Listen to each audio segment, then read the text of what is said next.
Start. Got a few board members about 5-10 minutes away, but we'll start without them. So call this meeting to order, and we have 3 delegates that are going to speak today, and we'll have Mr. Perez read the statement before you speak. This is for all the delegates as you come forward. Thank you for your interest in addressing the Hamilton County's Board of Education. During your presentation, please address the board as a whole, not individual board members or administrators. Also, please do not present complaints or concerns you have about an individual employee of the school system. If you wish to voice those complaints and concerns, you should contact the central office and ask for a meeting with the superintendent, since the superintendent is responsible for individual employees. Please limit your remarks to 5 minutes. I will tell you when you have 1 minute left.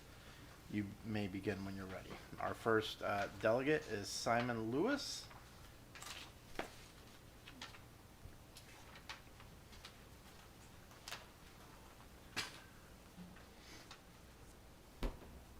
You may begin.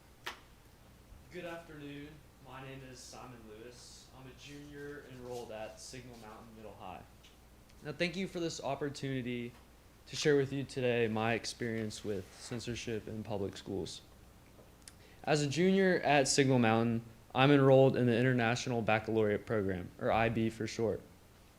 I was fortunate to be enrolled in this program when it was a part of the Future Ready Institute lottery.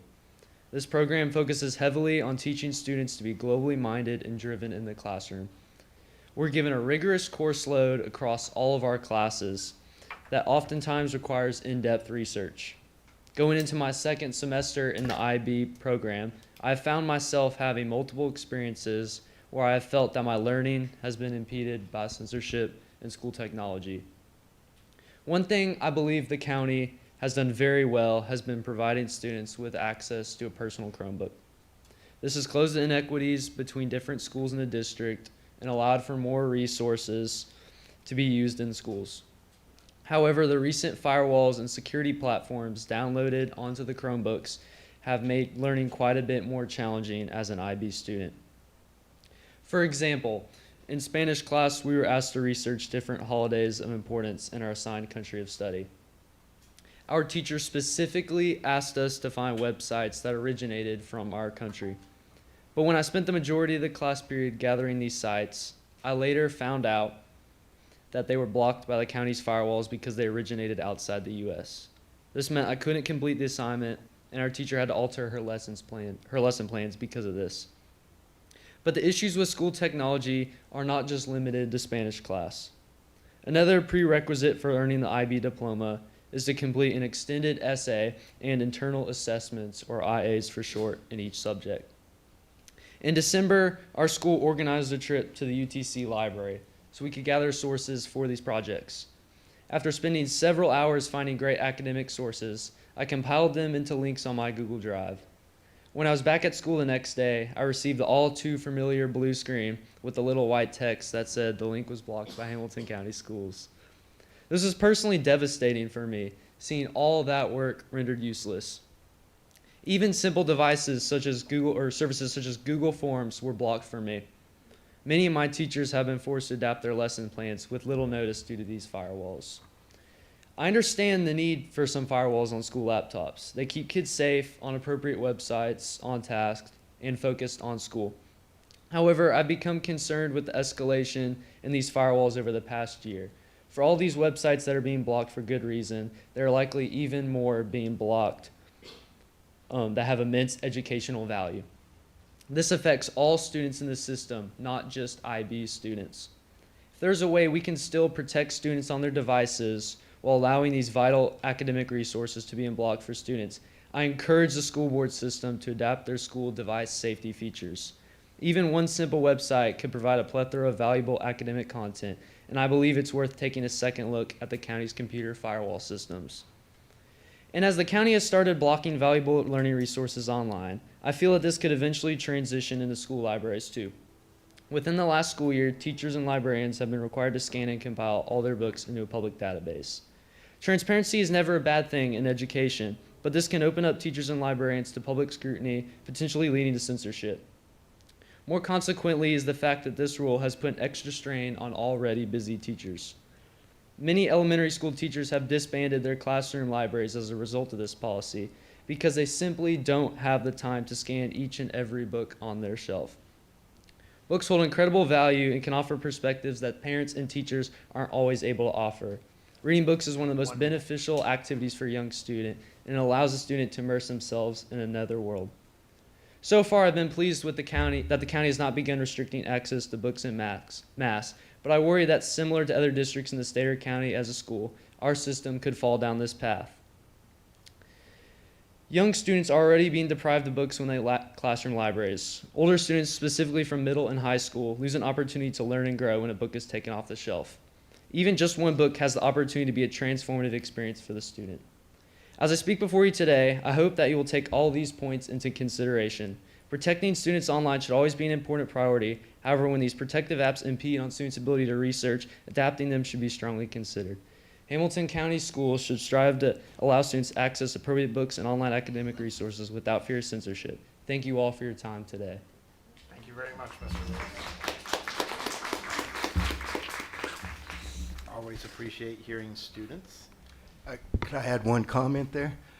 So I had the same situation in August of this year at Harrison Bay. They have what's called a body farm in the back of the property where they study the decay of animals, and they use the UTK system for the judicial body farm that UTK has. And we could not get on because the bodies that they look at in the UTK system are naked cadavers.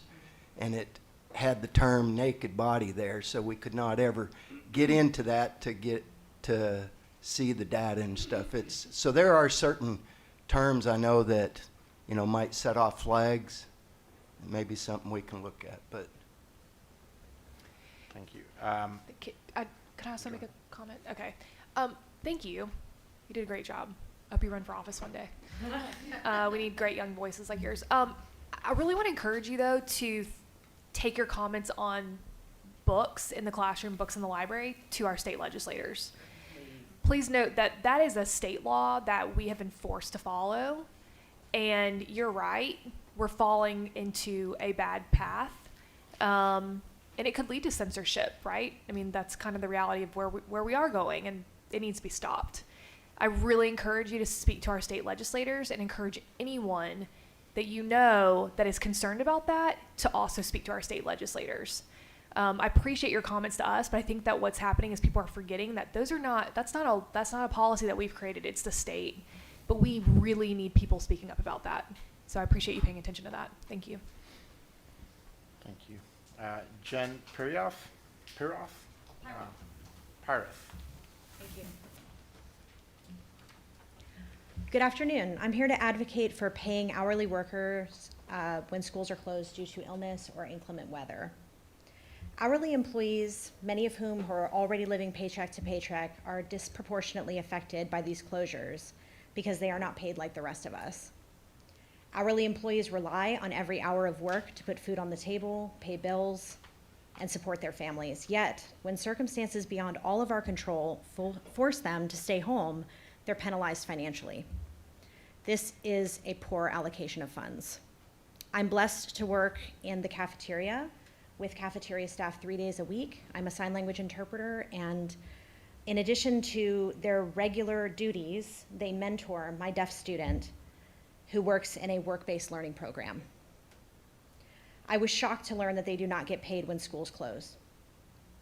Recently, Channel 9 did a news story about this, and the HCS leadership announced that they were suddenly able to find a grant to pay. I call bull. Absolutely no one knew if there would be weather cancellations this year. There weren't any last year. Pay for every one of those days was already included in this year's budget for every one of our employees. No Hamilton County employee should be burdened with the anxiety of losing income when they are ready to work and schools have closed. Budgets are moral documents. How we allocate those resources speaks volumes about our values, our priorities, and commitments as a school district more than anything that we say. When we create a budget, we are not just crunching numbers, we are deciding where to invest and where to cut back, and those decisions have real consequences for real people. When I have talked to others about this, nearly everyone that I speak to is in agreement. The only concern that I have heard is that hourly workers only get paid if they work. That's how it works everywhere. But we are blessed to work for a school system and not for McDonald's. Hamilton County Schools is not a for-profit business and should not be aimed to function like one. We have no shareholders to make richer. The school system exists for the provision of education alone. And the provision of education includes the skills that all staff members provide. Our schools would be in an absolute crisis with even a few cafeteria workers gone. Students must be fed every day. Can you imagine not having our behavioral assistants or our parapros? There is a seizure log in the ex-ed classroom at my school. Do any of you know how to assist a child having a seizure? I don't. Sadly, I don't think we can even talk about our janitors or our bus drivers yet because we somehow have the money to pay for-profit businesses to staff those positions, but we need a grant to pay already budgeted cafeteria workers. So I guess that's a topic for another day. But I am begging you to take whatever steps necessary to make full payment for unexpected days that we have school closings part of every HCS contract. As we claim in our strategic plan to value every employee, making the small change that costs no additional money is a matter of fairness and decency toward our stated objectives of employee retention, increasing employee satisfaction, and especially enhancing HCS as applicants' employer of choice. We are providers of education. Let's not pretend that we're Walmart. Thank you.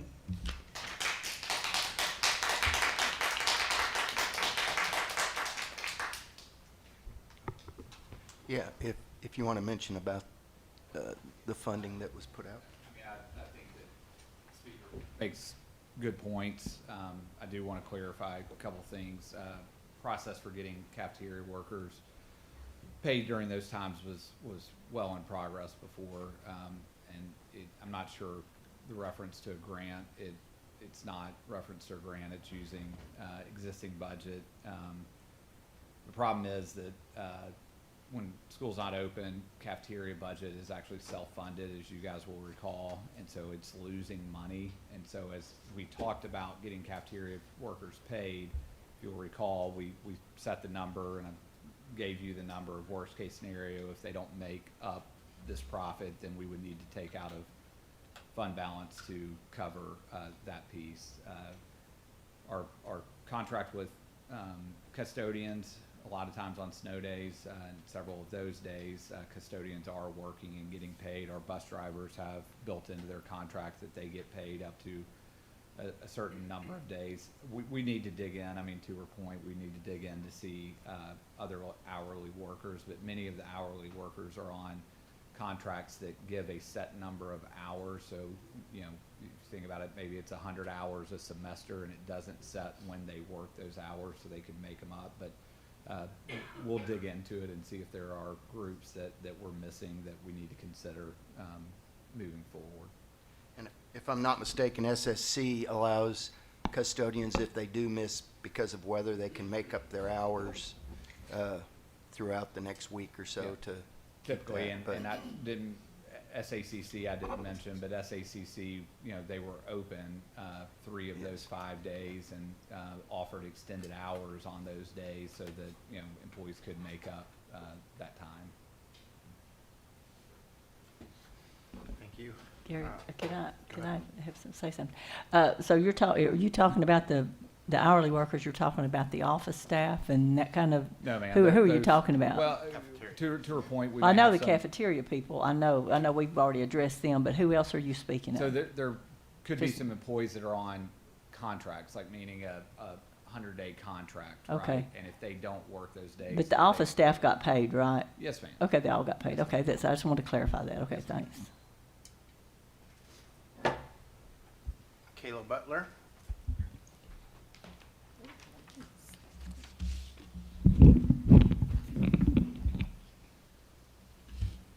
Good afternoon. It is my pleasure to address the needs of educators across our district. The PECA team has begun meeting and are focusing on reopeners of the MOU. These include teacher planning, fringe benefits, and competitive salaries. Tonight, you will be voting on calendar changes. As educators, we know that effective teaching requires careful planning and preparation. However, with the demands of a full teaching schedule, finding time for planning can be challenging.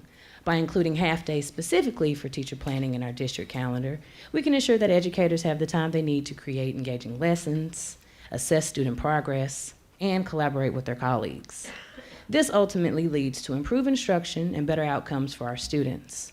The PECA team has advocated for the additional days and support the changes as planning time is a huge issue. The PECA team also discussed the need to provide other financial supports. Educators often spend their own money on classroom supplies, resources, and professional development. To show our teachers that they are valued and supported, which can increase job satisfaction, motivation, and greater retention rates among educators, HCEA and Hamilton County Schools will be collaborating to create an educator discount card program for the county. Providing discounts on these expenses and more can help alleviate some of the financial burden that educators face and show appreciation for their hard work and dedication. These discounts can range from reduced prices on classroom supplies to special rates to events and travel. These educator-specific discounts can help show the community recognizes the value of teachers' work and can serve as a small token of appreciation for educators' efforts to effectively serve our children. Many of our educators continue to struggle with low salaries that do not reflect the importance and complexity of their day-to-day. Our salaries do not meet our financial needs. For example, when I first moved into my one-bedroom, one-bathroom apartment in 2019, my rent was $948. At the beginning of this month, I paid $1,637 for that same apartment. I texted my parents and told them to get ready because I'm going to move back in.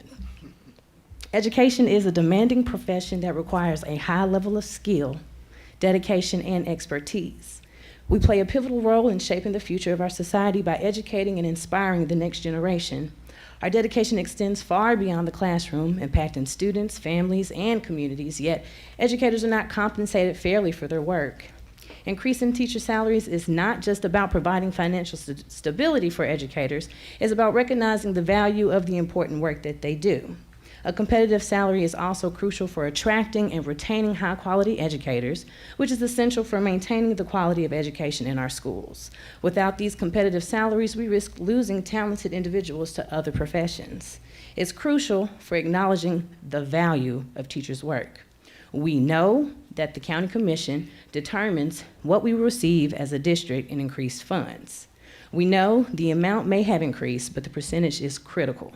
We are aware that the percentage the county has given to HCDE has decreased each year since 2007. In fact, in 2007, the county put 54.09% into public education. Now, the county has dropped down to the percentage of 43.15%. That is almost 10% less funds that the district has access to for supporting our children's education. In order to reach the goal the governor has set of $50,000 for starting teacher pay, we need the county to support public schools with adequate funding. The state is adding funding through TISA, but it is not enough to meet the need. PECA will support the effort to push the county commission to increasing the percentage dedicated to HCES. So to close, including more half-days for teacher planning, increasing teacher salaries, and providing discount opportunities for educators are all essential steps in supporting and valuing our educators. By addressing these issues, we ensure our educators feel heard and valued. We can also create a more supportive, sustainable environment for teachers, which ultimately benefits our students and our communities. Thank you for your time.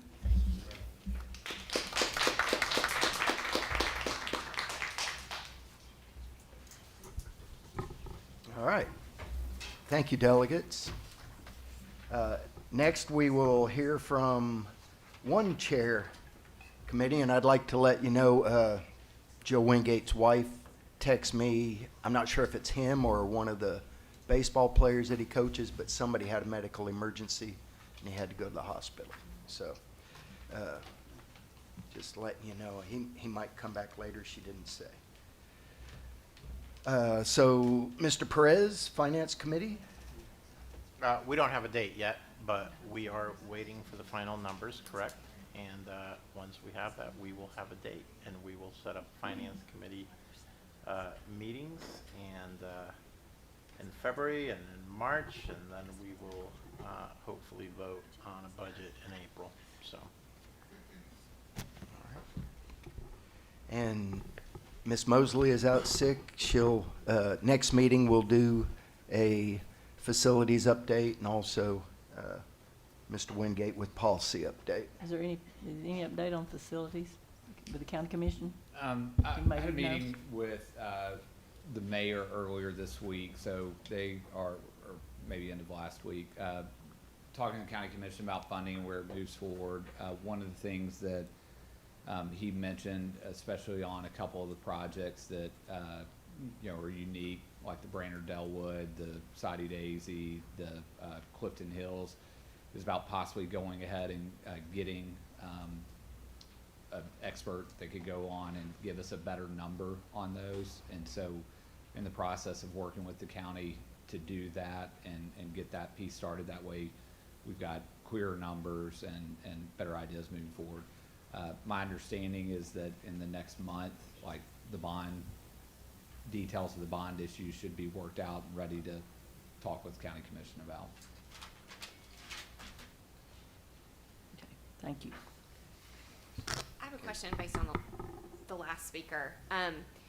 Do we have I don't know the exact numbers, like what kind of flat raise would it take to bring up the lowest paid teacher that we have in Hamilton County to $50,000? And what would it cost to give that flat raise across the board to all of our employees? We're looking at several issues. So, I mean, a couple of things you can expect to bring up for discussion after we have initial meeting with Mr. Perez, or some options around pay. So, one thing that I will say, and I've said to the PECA team, we're committed to getting to $50,000 before the state gets to $50,000, which is, in, I guess, FY 26, 27. 27.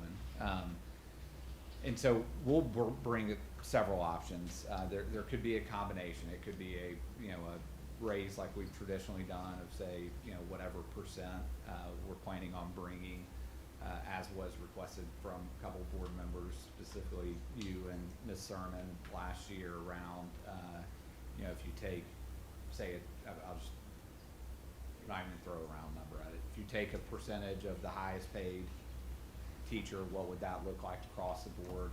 We're also considering bringing a combination of what would it take to elevate steps 1 through 3 to $50,000, and then do some kind of raise across the board from there. So plan is to bring multiple options, and then that would be open for the board to discuss.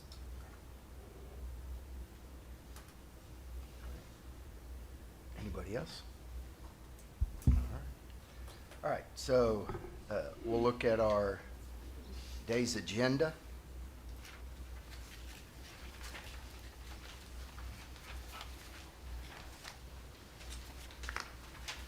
And if you notice from the original one you were sent, we do now have exemplars of excellence. The Soddy Daisy High School wrestling team will be here this afternoon for their wonderful showing. So going down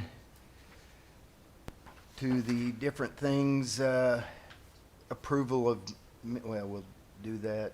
We've done executive committee reports, field trips, so Yeah. 7C. You want to go ahead and do that? Do we want to talk? Do you have something you want to I just pull? want, yeah, I just don't want to pull, I just want to need to talk about it. We don't need to pull it. I just need to ask Scott something here. Okay.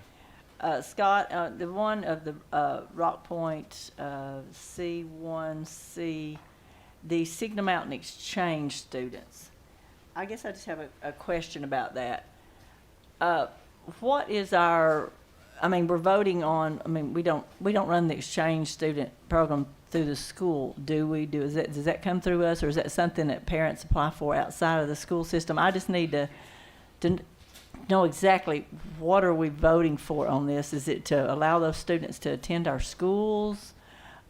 what exactly are we voting on? I'm having to pull it up. This is, This one Ms. is Thurman, I don't connected. think this is a traditional exchange program like you're mentioning. Okay. It's not. Okay, well, that's why I don't It's- understand what it is then. It's the Signal Mountain's been doing this for a number of years, where students from Germany will come over. Right. It's a sister city or whatever, and they'll come and spend a week at Signal Mountain, and then some of our students go there and spend a week there. So it's not a traditional, like, year-long exchange. They're asking for, because it is a field trip, Yeah. permission to go on the field trip. Okay, so it's considered a fit. That's where I was confused when it said exchange students. I thought, is this kids that have been here or gonna be here?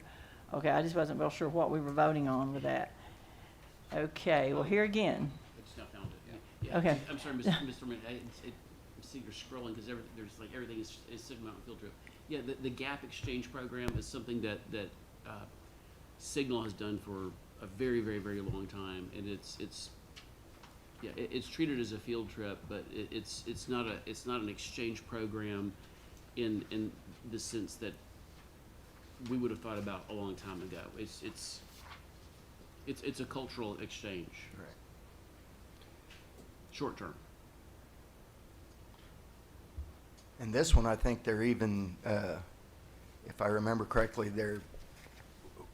one of the students from Germany lives with the family of the child that's going to Germany. They share, and that might not be all of them, but they share households.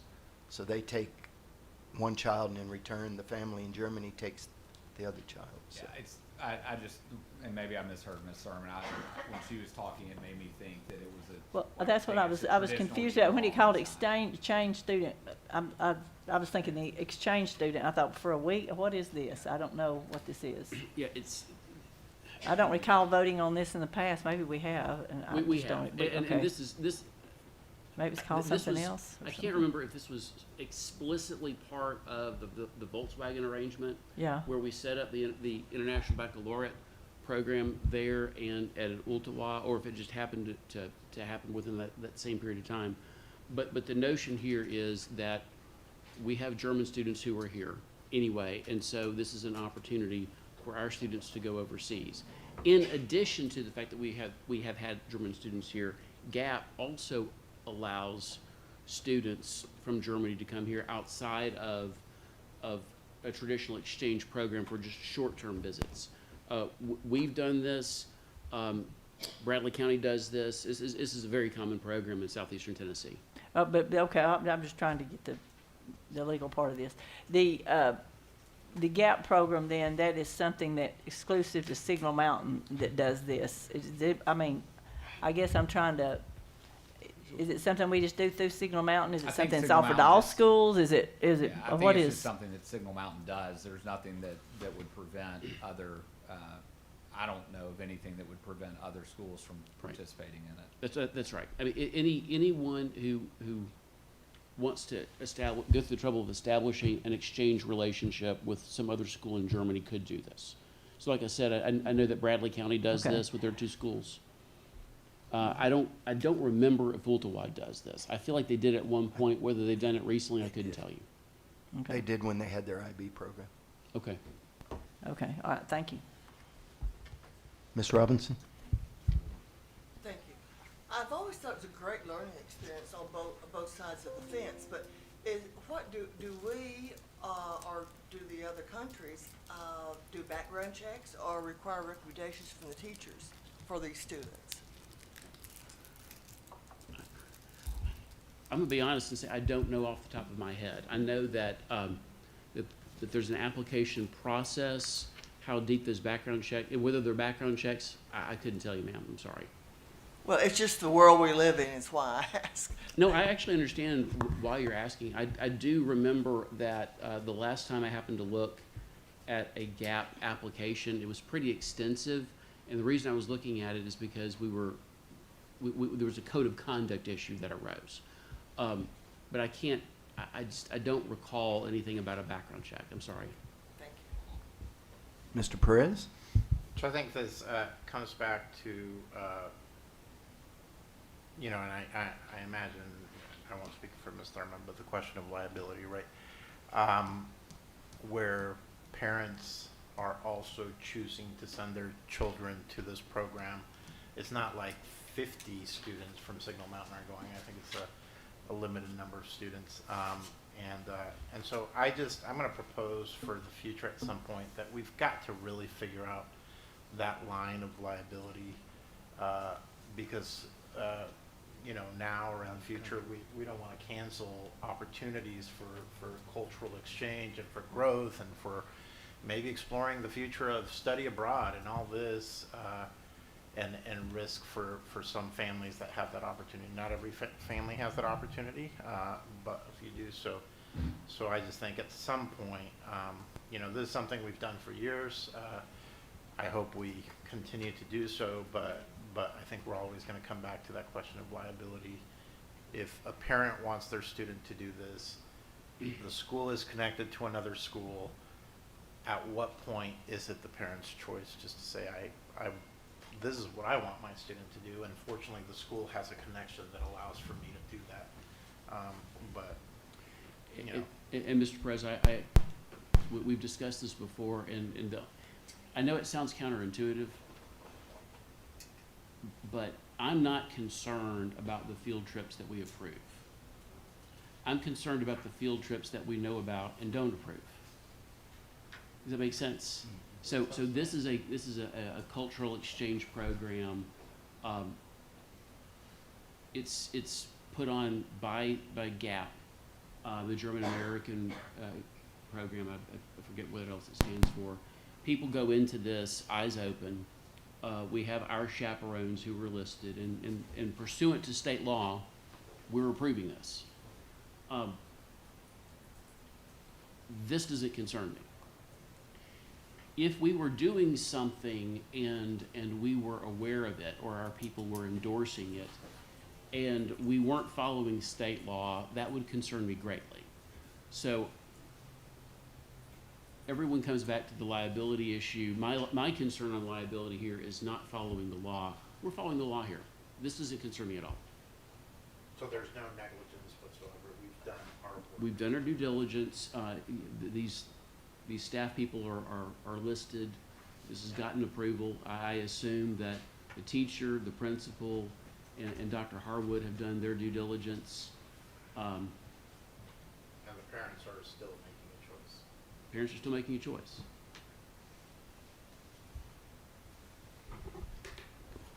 All right. So that's field trips. Section D, grant application requests. Any concern there? I'm sorry, that should not be on there. My bad. I didn't see that.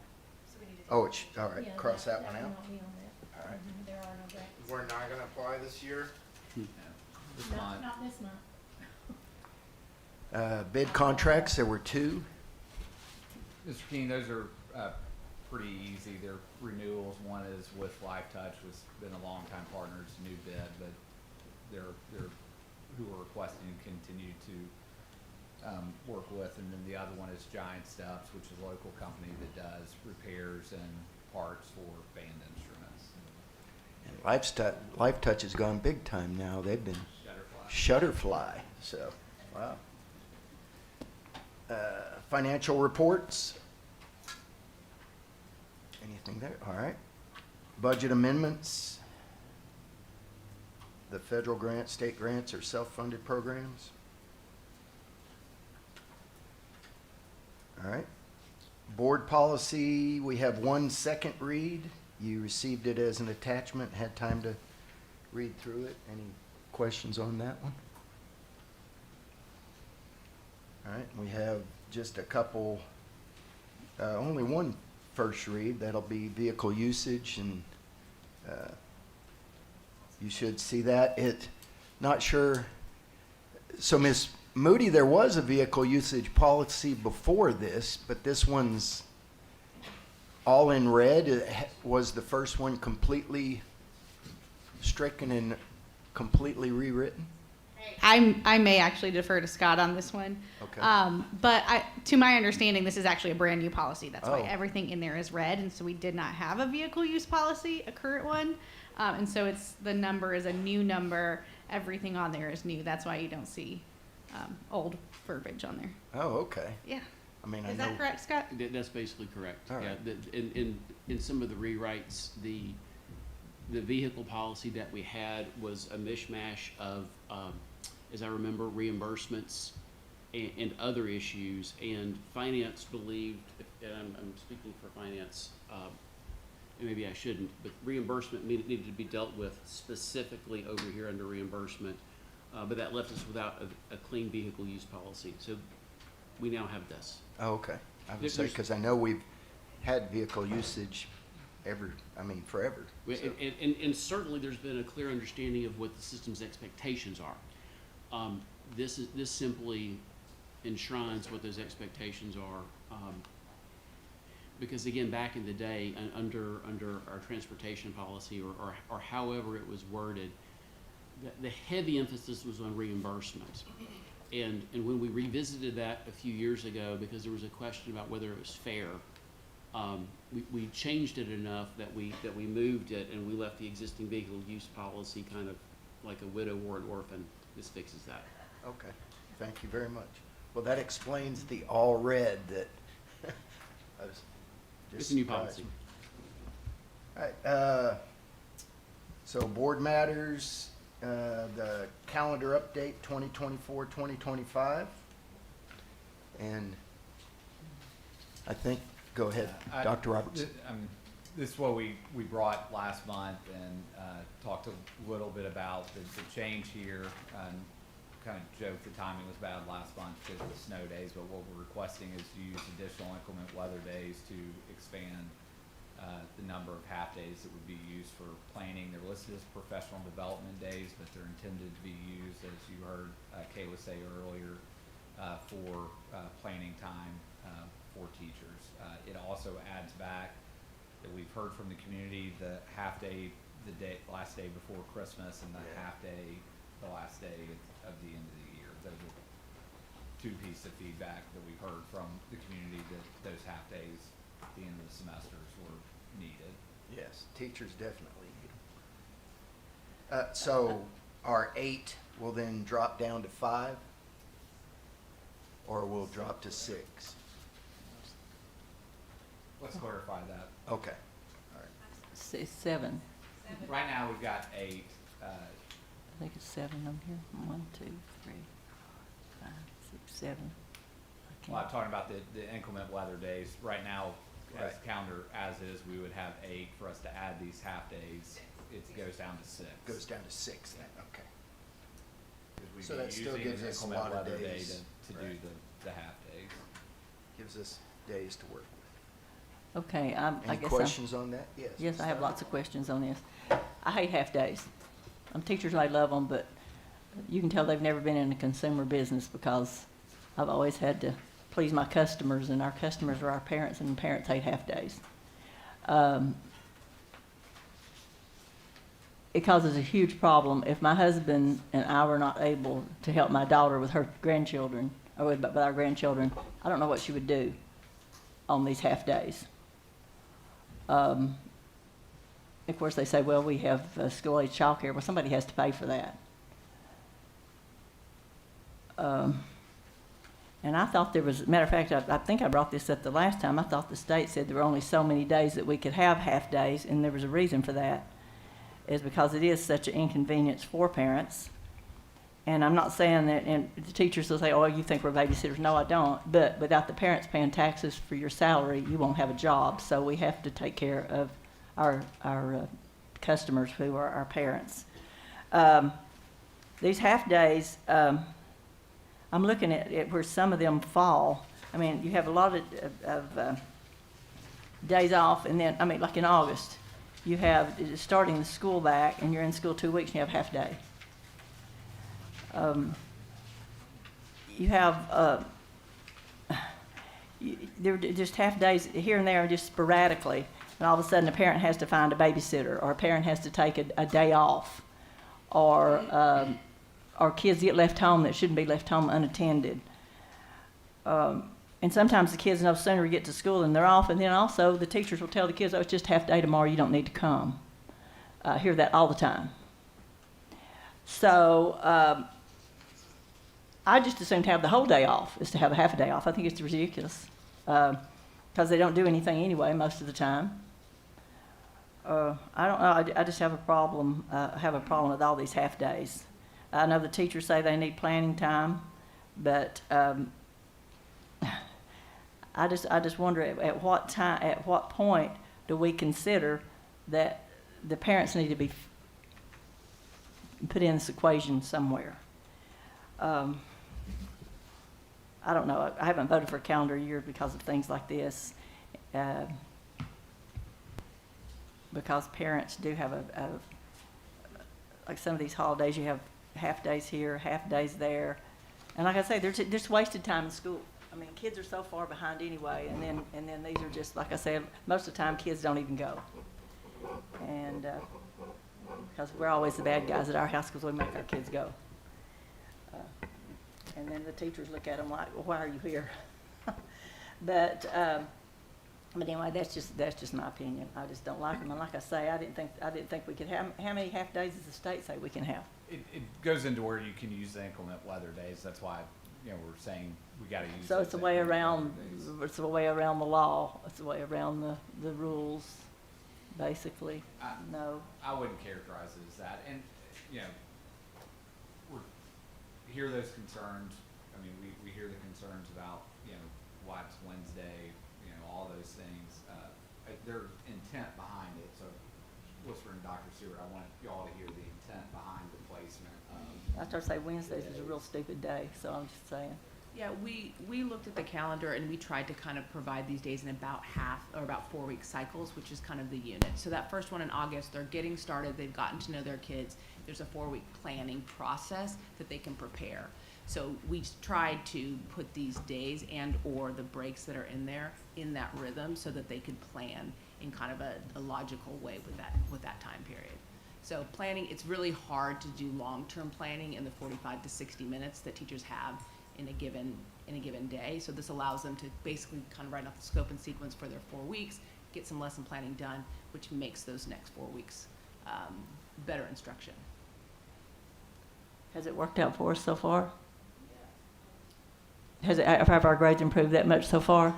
No, they haven't. I'm sorry, ladies, but it may have improved for you all. But like I say, I look at the outcome, and so far we've been doing all this stuff all these years to kind of improve our academics, and all this starting and stopping and starting and stopping. I do not understand how this is helpful at all. Especially the elementary school teachers. A lot of them don't like this because they say we're just getting started with something, and then we have to start all over again when the kids come back, especially the very young ones. They were the strongest advocates. The elementary school teachers have the least amount of planning because of the related arts, and they have to walk their kids to and from class. So we've been having this conversation for a long time about how do we help them the most, and so they're actually the strongest advocates for this shift. Well, some of the older teachers don't like it. Maybe the younger teachers have gotten used to it, but some of the older teachers that I speak with do not like this because they say we have to reteach every few weeks. We have to go back and review because there's so many starting and stopping times. Whatever. Can't prove it by me. Anybody else? And when normally do we decide on a calendar? What? Right now, I mean, today. the month We of did- February?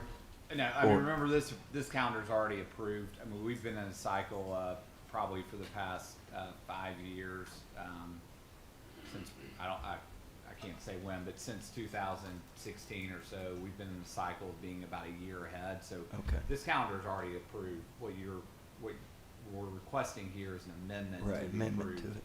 calendar, but we get on a cycle of approving almost a year in advance because back in the day, what we heard from parents is when we're approving a calendar in April for next year, that's not enough time for planning. And so the board's been in a really good cycle of getting calendars out well in advance. This is a request to amend the calendar for next year.